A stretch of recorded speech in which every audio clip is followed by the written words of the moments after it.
To special analysis Rama Mandava analysis లో భాగంగా ఈ రోజు మనం తీసుకోబోతున్న టాపిక్ ఏంటంటే ఇక్కడ ఒక టైటిల్ చూస్తున్నాం మనం జగన్ కు కేసీఆర్ ఓదార్పు బాసు మన దారెడ్డి. ఇక్కడ యాక్చువల్ గా ఓదార్పు అనేది జగన్మోహన్ రెడ్డి టైటిల్ అది. యాక్చువల్ గా దాని మీద మొత్తం పేటెంట్ రైట్స్ అన్ని జగన్మోహన్ రెడ్డికే ఉన్నాయి ఓదార్పు అనే టైటిల్ మీద. ఎందుకంటే అసలు ఆ టైటిల్ ని కాయిన్ చేయడం ఒక ఎత్తు అయితే ఆ స్థాయిలో ఓదార్పు అనే పదాన్ని కొన్ని సంవత్సరాల పాటు జనంలోకి తీసుకెళ్ళడం మరొక ఎత్తు. బట్ జనంలోకి తీసుకెళ్లి ఆయన సీఎం అయిన తర్వాత కూడా జగన్మోహన్ రెడ్డి పేరు వింటేనే ఓదార్పు అనే టైటిల్ టక్కును గుర్తొస్తుంది ఎవరికైనా సరే.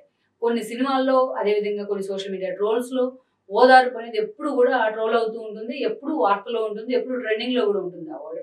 అలాంటిది ఓదార్పు అనడానికి care of address Jaganmohan Reddy. ఓదార్పు అనే టైటిల్ ని కాయిన్ చేసిందే జగన్మోహన్ రెడ్డి. ఓదార్పు మీద పేటెంట్ రైట్, పాదయాత్ర మీద ఎలాగైతే వాళ్ళ తండ్రికి పేటెంట్ రైట్ ఉందో అలాగే ఆ టైటిల్ మీద అలాగే ఓదార్పు అనే టైటిల్ మీద కూడా జగన్మోహన్ రెడ్డికి పేటెంట్ రైట్ ఉంది. కేవలం ఈ ఒకే ఒక్క పదం కారణంగానే ఆ రోజు జగన్మోహన్ రెడ్డి కాంగ్రెస్ నుంచి బయటికి రావాల్సి వచ్చింది. ఈ ఒకే ఒక్క పదం కారణంగానే జైలు పాలవ్వాల్సి వచ్చింది. ఈ ఒకే ఒక్క పదం కారణంగానే 16 నెలలు చెప్పుకూడు తినాల్సి వచ్చింది. ఈ ఒకే ఒక్క పదం కారణంగానే 2014లో అధికారానికి దూరం కావాల్సి వచ్చింది. సో అంత పవర్ఫుల్ టైటిల్ ఇది ఓదార్పు అనేది. మరి ఇంత క్రెడిట్ ఉంది ఓదార్పు విషయంలో జగన్మోహన్ రెడ్డికి. అలాంటి జగన్మోహన్ రెడ్డికి కేసీఆర్ ఓదార్పు చేయడం ఏంటి అని చాలా మంది డౌట్ రావచ్చు. Yes, it is.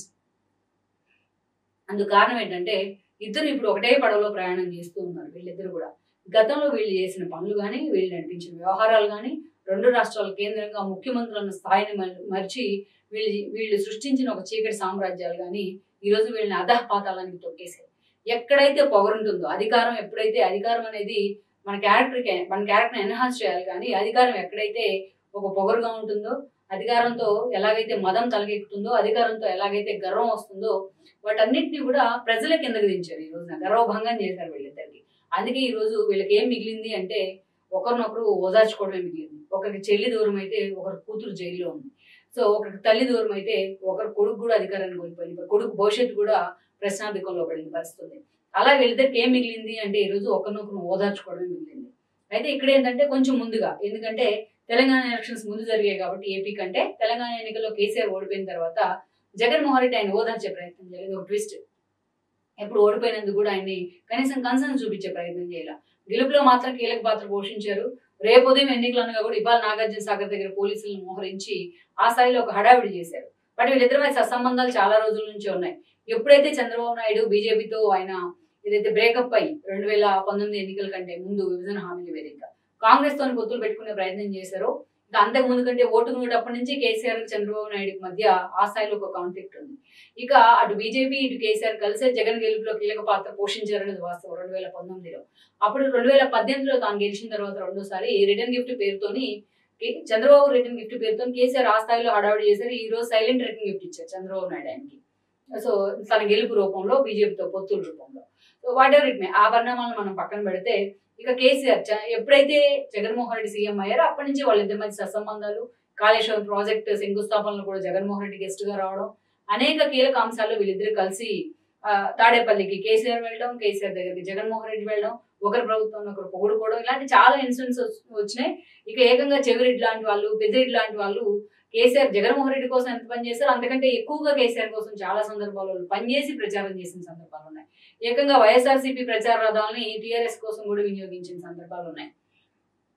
బీజేపీ మీద ఫైట్ అంటూ కేసీఆర్ తన పార్టీని బీఆర్ఎస్ గా మార్చినప్పుడు కొన్ని రోజులు సైలెంట్ గా ఉన్నారు కానీ జగన్మోహన్ రెడ్డి, బట్ తర్వాత మళ్ళా వాళ్ళిద్దరి మధ్య అంతే స్థాయిలో దోస్తానా ఉంది.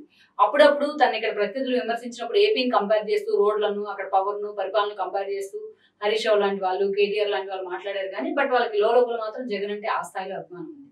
ఈవెన్ ఎన్నికల ముందు కూడా జగన్మోహన్ రెడ్డి ఏపీలో గెలవబోతున్నారు భారీ మెజారిటీతో అంటూ కేసీఆర్ లాంటి వాళ్ళు జోస్యం కూడా చెప్పారు. అప్పుడే అందరికి డౌట్ వచ్చేసింది, ఎందుకంటే తాను గెలుస్తున్నాను, క్యాబినెట్ మీటింగ్ కూడా హోల్డ్ చేస్తానని చెప్పారు ఆయన డిసెంబర్లో రిజల్ట్ ముందు రోజు.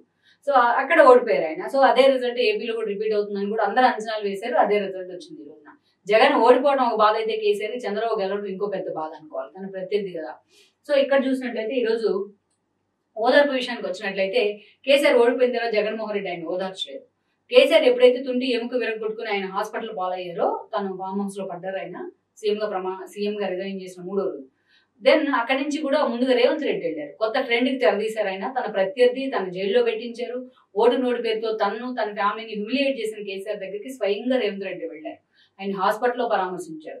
రేవంత్ రెడ్డి ఒక ట్రెండ్ సెట్ చేశారు ఈ విషయంలో. రేవంత్ రెడ్డి తర్వాత చంద్రబాబు నాయుడు కూడా తనని కేసీఆర్ అన్ని తిట్టినా, తన తెలంగాణకు దూరం చేసిన, ఓటుకు నోటు పేరుతో తనను హ్యూమిలేట్ చేసిన, the dirtiest politician of India అంటే చంద్రబాబుని ఎకిల్ చేసిన, ఆయన అరెస్ట్ అయ్యి జైల్లో ఉంటే దాన్ని కూడా ఒక హేళనగా మార్చిన. బట్ ఇవన్నీ పక్కన పెట్టి చంద్రబాబు నాయుడు మాత్రం అపాయింట్మెంట్ తీసుకొని మరి కేసీఆర్ దగ్గరికి వెళ్ళారు. ఆయన అభిమానులకు నచ్చలేదు కూడా ఇది.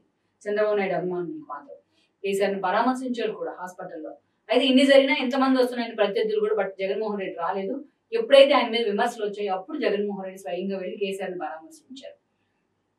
దాని తర్వాత మనం చూసినట్లయితే ఇక అప్పటి నుంచి కేసీఆర్ జగన్మోహన్ రెడ్డి ఇన్ని చంద్రబాబు నాయుడు తన దగ్గరికి వచ్చినా చంద్రబాబు నాయుడు గెలుస్తాడని పొరపాటు కూడా ఎక్కడ కేసీఆర్ మాట్లాడలేదు. సర్వేలన్నీ ఘోషిస్తున్నా, జాతీయ స్థాయిలో మొత్తం టీడీపీ అధికారంలోకి రాబోతుంది, చంద్రబాబు నాయుడు సెంటిమెంట్ వర్కౌట్ అయిందని చెప్తున్నా కేసీఆర్ ఎక్కడా కూడా జగన్మోహన్ రెడ్డే వస్తారని చెప్పారు. తీరా జగన్మోహన్ రెడ్డి ఈరోజు కేసీఆర్ కన్నా ఘోరంగా ఓడిపోయారు. ఆయన సేమ్ కేసీఆర్నే ఫాలో అయ్యారు. సిట్టింగ్లకి టికెట్ల పేరుతో ఆయన ఇస్తే ఈయన షఫుల్ చేసినా వర్కౌట్ కాలేదు. 11 సీట్లకి పరిమితమయ్యారు. ఈ రోజున ఇంత ఘోర ఓటమి అంచున జగన్మోహన్ రెడ్డి నిలబడి ఉన్నారు. ఈ రోజున ఒకవైపు చూస్తే జగన్మోహన్ రెడ్డి తల్లి చెల్లి దూరమై ఉన్నారు. ఆయన కేసులు మళ్ళీ రీఓపెన్ అవుతున్నాయి. అసలు తన భవిష్యత్తు ఏంటో అర్థం కాని పరిస్థితుంది. అసెంబ్లీలో ప్రతిపక్ష హోదా కూడా దక్కని సిచ్యువేషన్ ఉంది.